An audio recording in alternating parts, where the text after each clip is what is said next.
Yehuda dan Tamar. Kejadian 38 ayat 26.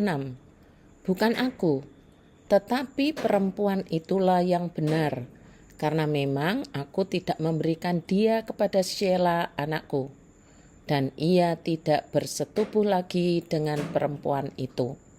Saudara-saudara yang dikasihi oleh Tuhan, salam damai sejahtera bagi kita sekalian.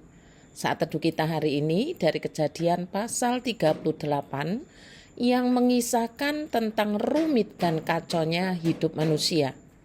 Rumit dan kacaunya hidup manusia itu nampak dalam kehidupan seorang laki-laki yang bernama Yehuda putra Yakub dan seorang perempuan yang bernama Tamar.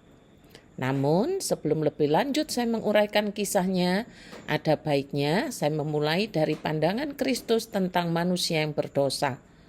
Pandangan Kristus itu dicatat dalam 2 Korintus 11 ayat 2 yang diungkapkan oleh Rasul Paulus dengan istilah perawan suci. Siapakah perawan suci itu? Siapa dia? Saudara-saudara yang dikasihi oleh Tuhan, mari kita merestart ulang pikiran dan perasaan kita yang salah mengenai manusia yang berdosa. Bahwa semua orang telah jatuh dalam dosa, saya yakin bahwa kita tahu dan mengakuinya. Tetapi manusia berdosa yang mempunyai masa lalu yang buruk, yang kelahirannya tidak pernah diharapkan, bahkan dibilang pembawa sial bagi keluarganya, yang silsilah keluarganya tidak jelas dan lain-lain, atau bisa jadi dilahirkan oleh perempuan yang tidak pernah kita bayangkan dan harapkan. Namun oleh karena anugerah Allah yang suci telah dikaruniakan kepada orang itu, lalu percaya Tuhan Yesus. Tahukah saudara, di hadapan Allah ketika orang berdosa yang demikian dibawa menjadi milik Kristus yang disebut mempelai Kristus, Alkitab menyebutnya sebagai perawan suci. Status baru yang indah diberikan kepada orang yang percaya Tuhan Yesus.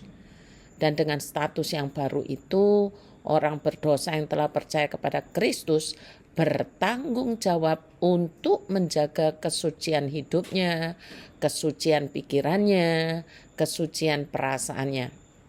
Tuhan telah menyambut dan menerima orang berdosa yang bertobat, yang percaya Tuhan Yesus sebagai perawan sucinya. Indah bukan? Sekarang, selama percaya itu, orang percaya wajib menjaga kesucian hidupnya, kesucian hatinya. Status baru di dalam Kristus menggerakkan orang percaya hidup kudus. Saat kita mencermati kehidupan Yehuda dan Tamar yang rumit dan kacau, saking rumit dan kacaunya, mereka tidak bisa melepaskan diri dari kerumitan dan kekacauan itu dengan usaha mereka sendiri. Allah lah yang akhirnya turun tangan menyelesaikannya dan melaluinya Mesias dilahirkan. Mesias tidak tercemar oleh dosa manusia, sekalipun kalau dirunut Mesias lahir dari garis keturunan Yehuda, garis keturunan raja-raja. Karena sesungguhnya Mesias dikandung oleh Roh Kudus. Sekarang tentang Yehuda. Yehuda adalah putra Yakub. Yehuda menikah dengan Syua, seorang perempuan Kanaan. Dari pernikahan itu Yehuda mempunyai 3 anak laki-laki. Yang sulung diberi nama Er, yang tengah diberi nama Onan, dan yang bungsu diberi nama Shelah. Sesudah itu Yehuda mengambil bagi Er anak sulungnya seorang istri yang bernama Tamar. Jadi Tamar ini adalah menantu Yehuda. Tetapi Er, anak sulung Yehuda itu adalah jahat di mata Tuhan, maka Tuhan membunuh dia. Pada masa itu berlaku perkawinan Levirat, yang artinya jika anak sulung meninggal, maka istri si sulung dinikahkan dengan adiknya. Lalu berkatalah Yehuda kepada Onan, hampirilah istri kakakmu itu, kawinlah dengan dia sebagai ganti kakakmu, dan bangkitkanlah keturunan bagi kakakmu. Tetapi Onan tahu bahwa bukan dia yang empunya keturunan nanti. Sebab itu setiap kali ia menghampiri istri kakaknya itu, ia membiarkan maninya terbuang. supaya ia jangan memberi keturunan kepada kakaknya. Tetapi yang dilakukannya itu adalah jahat di mata Tuhan, maka Tuhan membunuh dia juga. Kerumitan hidup muncul ketika Yehuda telah kehilangan 2 putranya. Putranya itu meninggal dibunuh Tuhan karena ia jahat. Ia berpikir jangan-jangan anak bungsunya akan mengalami nasib yang sama seperti kedua kakaknya. Maka berkatalah Yehuda kepada Tamar menantunya itu, tinggallah sebagai janda di rumah ayahmu sampai anakku Shelah itu besar. Tragedi terjadi dalam kehidupan Yehuda tidak berhenti dengan meninggalnya 2 putranya. Sekarang istrinya yang bernama Shua juga meninggal.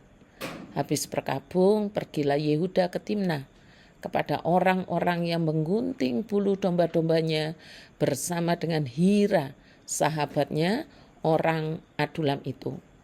Disinilah kerumitan dan kekacauan hidup manusia itu bertambah.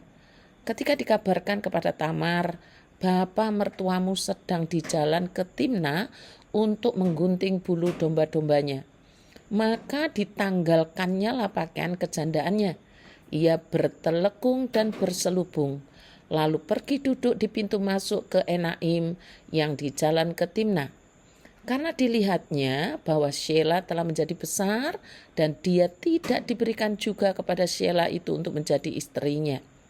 Ketika Yehuda melihat dia, disangkanyalah dia seorang perempuan sundal karena ia menutupi mukanya.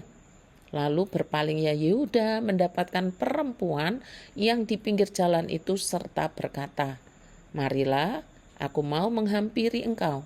Sebab ia tidak tahu bahwa perempuan itu menantunya. Tanya perempuan itu, apakah yang akan kau berikan kepadaku jika engkau menghampiri aku? Jawabnya, aku akan mengirimkan kepadamu seekor anak kambing dari kambing dombaku. Kata perempuan itu, asal engkau memberikan tanggungannya sampai engkau mengirimkannya kepadaku. Tanyanya, apakah tanggungan yang harus kuberikan kepadamu? Jawab perempuan itu, cap meteraimu serta kalungmu dan tongkat yang ada di tanganmu itu. Lalu diberikannya semuanya itu kepadanya, maka ia menghampirinya. Perempuan itu mengandung daripadanya. Bangunlah perempuan itu lalu pergi, ditanggalkannya telekungnya dan dikenakannya pula pakaian kejandaannya. Singkat cerita, tersiarlah kabar bahwa Tamar menantu Yehuda mengandung pada saat jandanya itu. Pada masa itu, hukuman mati diberlakukan jika ada seorang perempuan janda yang terikat pada perkawinan Levirat hamil oleh laki-laki lain. Tamar telah hamil 3 bulan. Dikabarkan kepada Yehuda demikian, Tamar menantumu bersundal, bahkan telah mengandung dari persundalannya itu. Lalu kata Yehuda, bawalah perempuan itu supaya dibakar.